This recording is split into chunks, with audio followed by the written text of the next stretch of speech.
Just a few short days ago, there was a yellow Ferrari sitting right here, and just a few short days ago, I was a richer man. That is not the case today. My Ferrari is gone. I am going to get a check and move on past this, but this auction cost me a lot of money. We're talking more than any other car ever has, and it really is a bummer. Prices are high. It's Supercar Saturday. Everyone's spending money.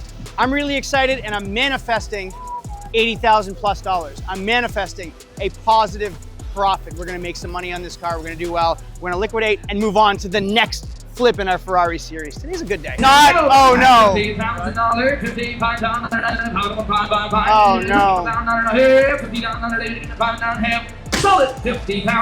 the net. Woo. That was hard to watch again.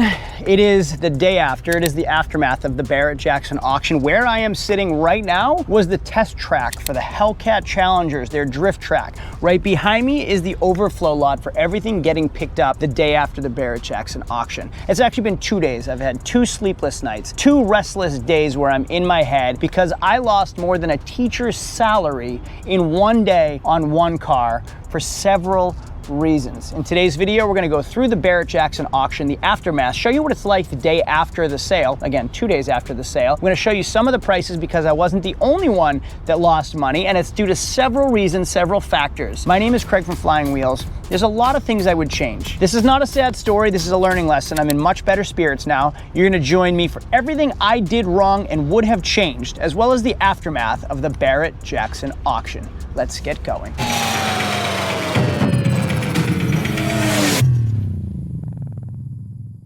So it is a beautiful day in West Palm Beach, Florida. What you'll see here is a Roadrunner 6-pack, a Dodge Challenger RT. We have a Chrysler Crossfire SRT6, another Roadrunner, a Lamborghini Gallardo 2010, an SRT Grand Cherokee, and a lot of other vehicles. All of these vehicles sold 100% sale rate. You know why? No reserve at the Barrett Jackson auction, which is pretty scary as a seller. What does no reserve mean? No reserve means the highest bidder wins. It is the most fair way, I say that with an asterisk right here, the most fair way to buy a vehicle, because I sell at the Mecum auction. Love the Mecum auction. As a seller, it's great. If my price doesn't meet the reserve, I don't sell it. Here, highest bidder gets it. And this past weekend, I suffered tremendously for that reason. Now I'm gonna walk through and show you this car and all the other cars in here, and we're gonna go over some of the prices because the prices were low on a lot of vehicles and the prices were high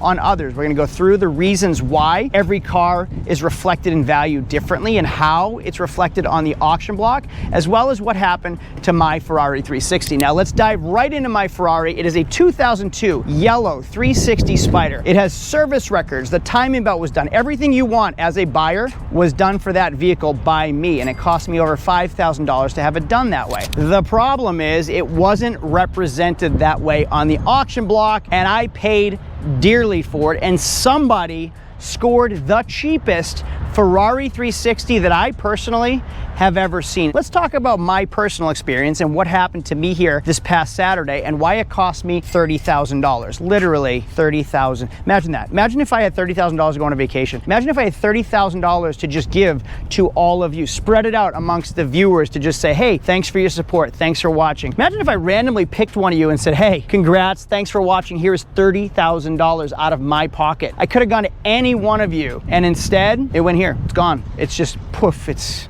fairy dust. It doesn't exist. Nobody gets it. Fairy dust. It doesn't exist. It's never landed. It is no matter. It's not on the elemental chart. It's not fucking real. Now I want to go through this description. I'm going to watch it with you as the auctioneer said it live to everybody out there. Now I had a friend in the stands standing next to some regular people, some bidders. He and the crowd around him gasped when they heard the description. Now I'm going to go through this. 2002 Ferrari 360 Spider F1 car. 2002 Ferrari 360 Spider F1. Intro, that's the title. Next thing, they don't say anything positive. The next thing they do, ready? Carfax shows, and then I'm going to count how many negative things they say. Carfax shows damage. Back in 08, accident. Another motor vehicle. It was hit a shrub or tree. Hit a shrub or tree. Left side. Damage to the front. Damage to the undercarriage. Damage reported. Vehicle towed.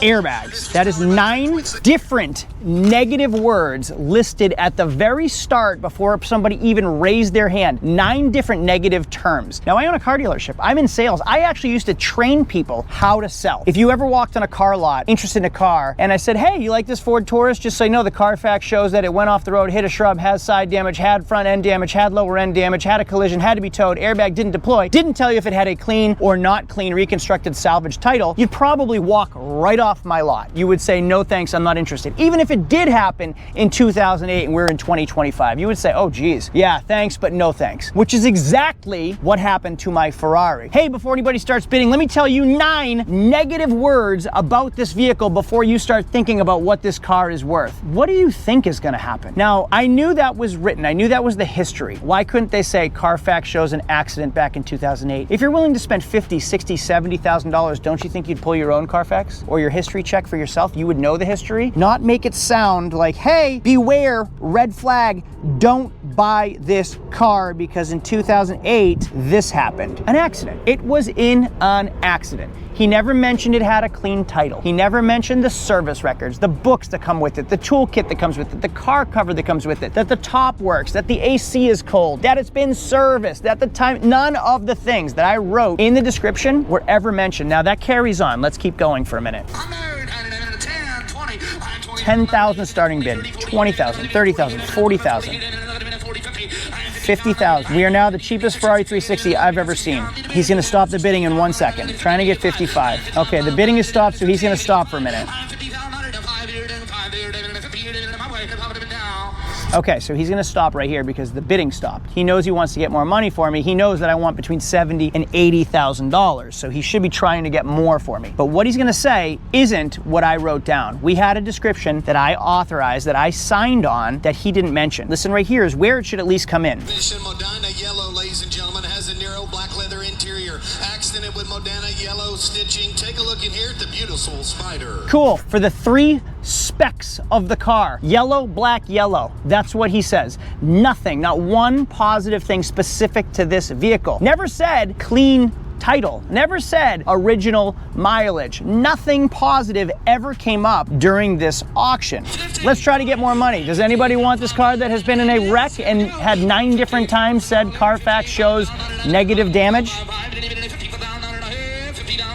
At this point, I'm standing by Tyler, and both of us looked at each other and gasped when the hammer went down for $50,000. I would have bought that car 10 times over for $50,000. This makes me sad to watch again. This makes me sad. It happened so fast. That was like a 60-second auction that you don't have time to think. It happened so quickly that you're caught off guard right away. So this right here was the buy of the day. This was my favorite vehicle of the auction. This is an International Scout automatic transmission with a 3rd row seat that has been completely restored and really just a beautiful car. We have the canvas top with the roll down windows. Again, we have the 3rd row removable seat, middle row captain's chairs. This is classy. It is cool, and it can fit my entire family. That is on the list of vehicles that I'm going to eventually buy, but that is not what today's video is about. That is just the one that got away. I should have bought it and I regret not. Way over there though, there is a red Ferrari, what is that? It is a cabriolet. Let's go check it out over there. As we're walking over to this beautiful specimen of a Ferrari, I'm going to explain a little bit about my car. I sold here a 2002 yellow Ferrari 360 Spider. Honestly, one of the cleanest, probably 2002 Spiders that I've seen in a really long time. I had a red Spider a long time ago. This was much, much nicer, and I had service records for it. So on paper, to say it out loud, I had a really great Ferrari 360. Now that wasn't the case when it ran through the auction block because it sold for about $25,000 less than I was hoping, which I'm gonna get into in just a minute. Now I thought I had the least expensive Ferrari at the auction. I was incorrect. This Ferrari Mondeo Cabriolet is the least expensive Ferrari at the Barrett Jackson auction. It sold for just $42,000. Now this is a 1986, but it's very similar model to what my 360 Spider was. It is a mid-engine car. It is a rear-wheel drive. It is a Spider, or what they called cabriolet back in the 80s. Now the difference between this and my 360, and actually the doors are very similar to how mine opened. 2+2, meaning 2 seats in the front, 2 seats in the rear. Now mine was an automatic F1 transmission, which was supposed to be the better option option. It was an upgraded, more expensive option in 2002, but the gated 6-speed is far more desirable, the manual transmission version. Now, this is a gated 5-speed, so what you'll see right here is reverse, first gear, second gear, third gear, fourth gear, fifth gear. It is a gated manual 5-speed transmission. Now, this car is really neat because just like my Ferrari 360, if you backdate it, all the buttons are in the center, just like my car is, and then you have all the gauges in front of the steering wheel like a regular car, but it really is the same idea of what my 360 was, just 16 years, 18 years older. Now, again, 2+2, meaning front seats and rear seats. My Spider doesn't have the rear seats. Really cool to see this thing in the condition it's in, and it sold for just $42,000. Now, mine is a 3.6 liter. The Mondial is a 3.2 liter. They called mine a Spider. They called this a Cabriolet, but the idea is the same. Now, yeah, that's cool, but it drives like a car from the 80s. It is not fast. It is not powerful. It honestly isn't even that nice of a ride, and it's not reliable. That sold for just $8,000 less than my yellow Ferrari 360 with over 400 horsepower, a power top, and service record sold for, which to me just seems nuts. That kind of shows the comparison, the relativity of how cheap mine sold. That is a classic, that is an antique, but it isn't really one of the more desirable Ferraris from the 80s. Now, we're still walking around searching for my yellow Ferrari 360. I don't see it anywhere around here. There is a yellow Lamborghini Gallardo that was sold under value, as well as a black Lamborghini in 2010 that sold for $70,000, which also, oh, there it is right there, I think. So I have a 2006 Lamborghini Gallardo Spider. I paid $60,000 for it, and it was an absolute steal. Actually, it was identical to this, although this has the newer front bumper and the newer taillights. So my taillights come up to here, and then I think in around 2010 they changed the taillights to just this strip right here. Almost a near identical car to mine. Wheels are the same, exterior is the same, black top. Mine has saddle brown leather. This has black suede, and someone left their sunglasses. Also, instead of rubber buttons, they changed them to chrome plated plastic buttons, so you don't have the peeling here like you do in mine. And this same engine as mine, 5.2 liter V10 LP560 with an F1 style E-gear transmission. This car, LP560 meaning 560 horsepower. It is a Spider. It is a 5.2 liter V10, and it's mated to a 6-speed E-gear, which is similar to my Ferrari's F1 style transmission. It's all paddle shifters. The front bumper does update this car a lot, and so do the taillights compared to what mine is. Now, someone at the auction broke the door handle off this. I'm not going to play with it, but the previous owner obviously found it, and they put it back on for the new buyer. The car looked rougher when it ran through the auction than it does right now. It actually looks better now. This car, 4 years newer than mine, same mileage, sold for $75,000. Well, still no Ferrari here, so it looks like it was taken out, and it's probably being enjoyed by somebody that paid a lot less for it than me. Now, to compare my yellow Ferrari 360, it is a really neat car. It is a really clean car. It has cold AC, and the radio works, the top works, there's no sticky buttons, the tires are near brand new. It also has 43,000 miles. Now compare that to this, which is a 2006 Ferrari F430. Now this is what would be equivalent to the Modena in my 360. This is the 430 Coupe. 2-seater, not 2+2, mid-engine, rear-wheel drive, same vehicle, but this is the next generation of my 360. So 4.3 liter V8, same mid-engine in the rear. The thing that makes this car so special is these have timing chains, not timing belts. Now, a lot of people don't like Ferraris because they're engine out service. The 355, prior to my 360, you had to pull the entire engine, drop it all to do timing belt service. They changed that for my 360 Spider, where you can do the timing belt right from the engine compartment, the engine access panel behind the seats. Now, what makes this car even more special, this has a timing chain, not a timing belt, so you won't be replacing timing belts ever on that car. It's also updated, sleeker, more modern, and newer, which makes it worth more money.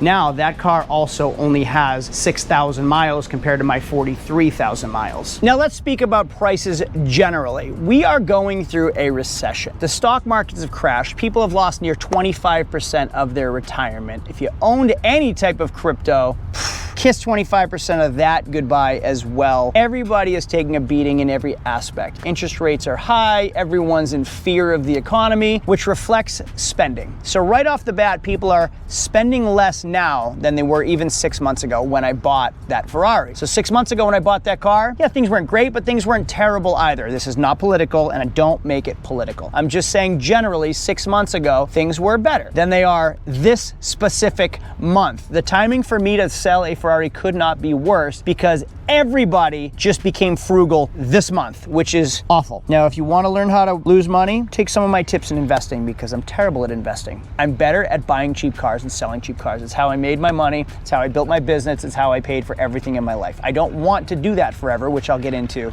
later. Now let's talk about Barrett Jackson Auction as a whole. I met Mr. Craig Jackson himself at the gala the opening night. Wonderful man, took a photo with me, had a conversation. I really appreciate it. It was an honor to do that, and I respect this world behind me that he's created. It's really impressive to be able to have a vision like that, and not just have the vision, but follow through. It's really amazing, and congrats to Mr. Jackson, his family, and every one of his peers. It's incredible. That night at the gala, I met a lot of swingers in there, if you know what I mean. Not swingers in a weird way, swingers, like big swingers. It was a cool opportunity. I met a lot of great people.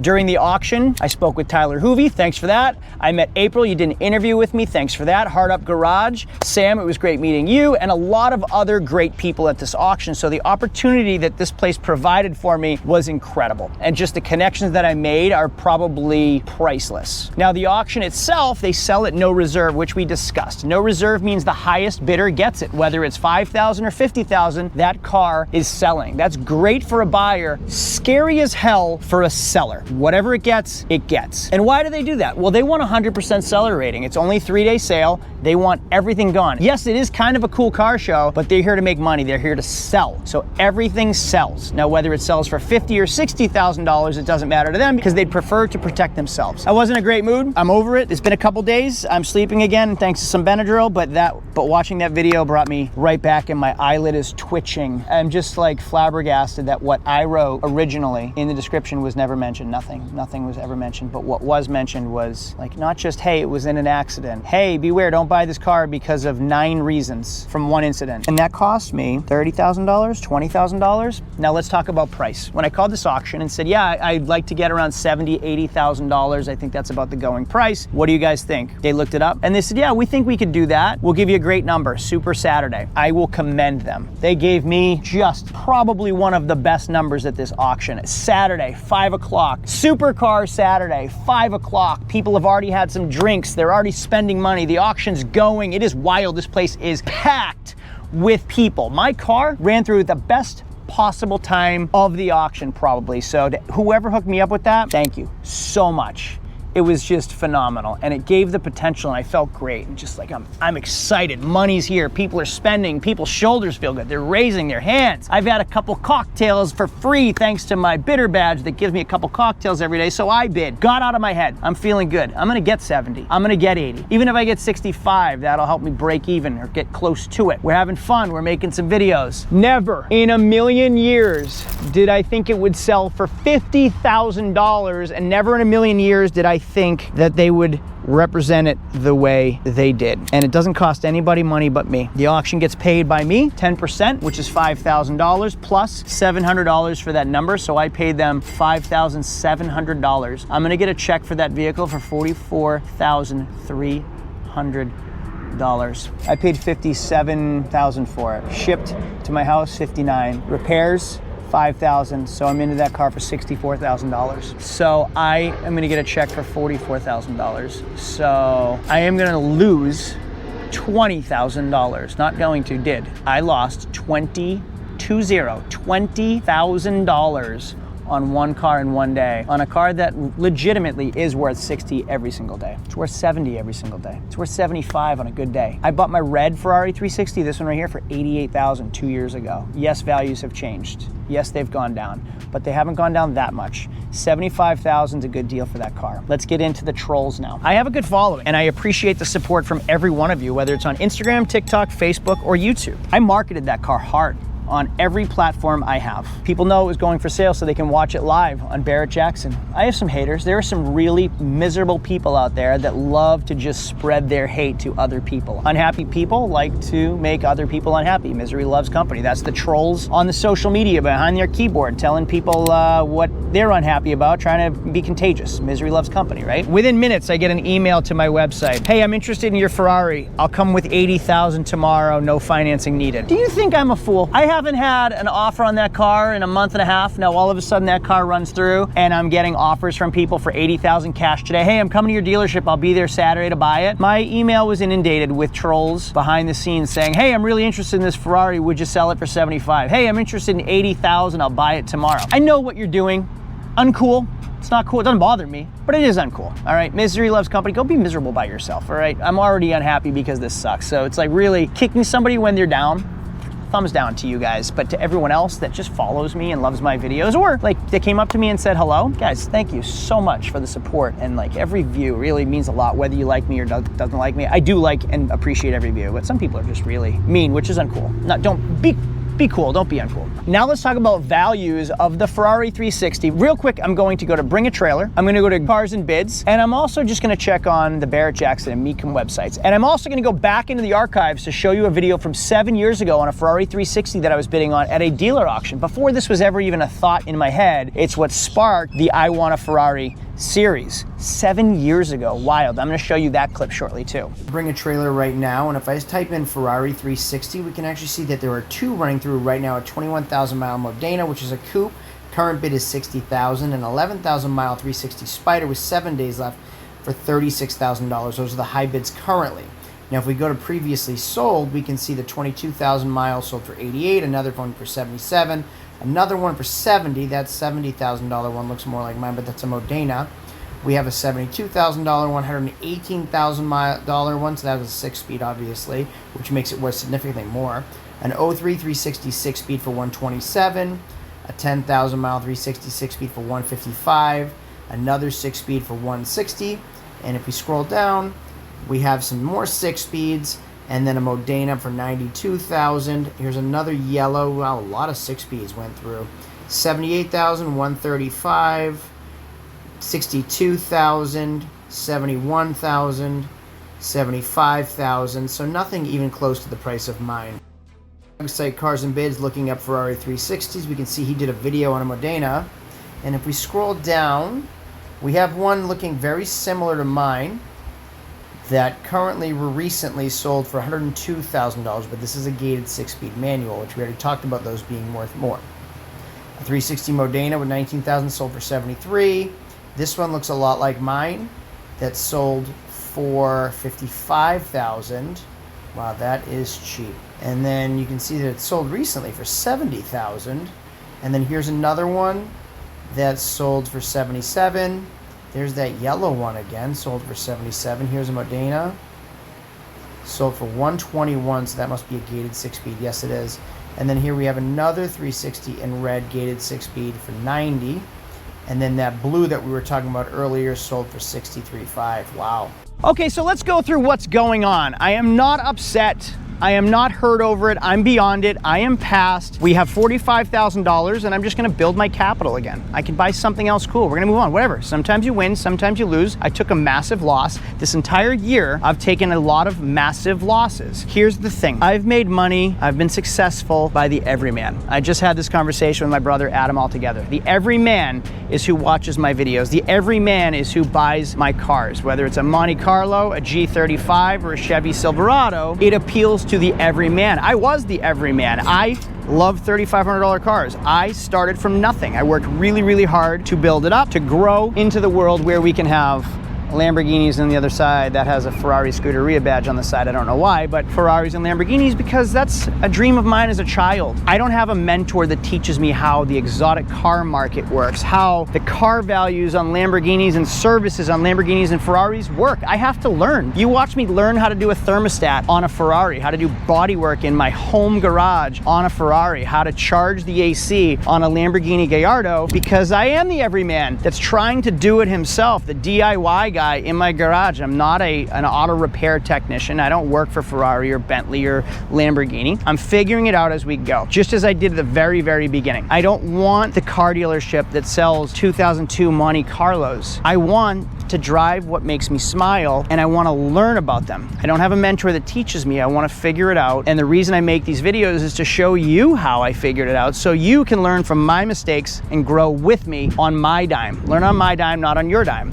Now, the videos that started this channel was my Nissan 240SX, the white one. I learned how to do a Corvette engine LS1 swap with a manual transmission in that car. Nobody taught me. I did all the research, and because it took me so long to learn how to do it, I started making videos for people to watch so they could learn how I did it without having to go through what I went through. That's how this channel started, learning how to do that and moving on. Learning how to start with $400 and get to that Ferrari and then moving on. Learning how to buy cars at a discount and hopefully make money, sometimes lose money, is what we're doing. Now, we also have the series with my son because he's turning 16 and we're doing a flipping to his first car at 16 1 year from now. It's gonna be a lot of fun, and it's gonna be all budget-friendly cars until he's 16 for 12 months. What is he gonna end up with for a year from now? I don't know. So you're gonna see some cool cars and you're gonna see some budget-friendly cool cars along the way, and I just hope you can support me through the entire journey.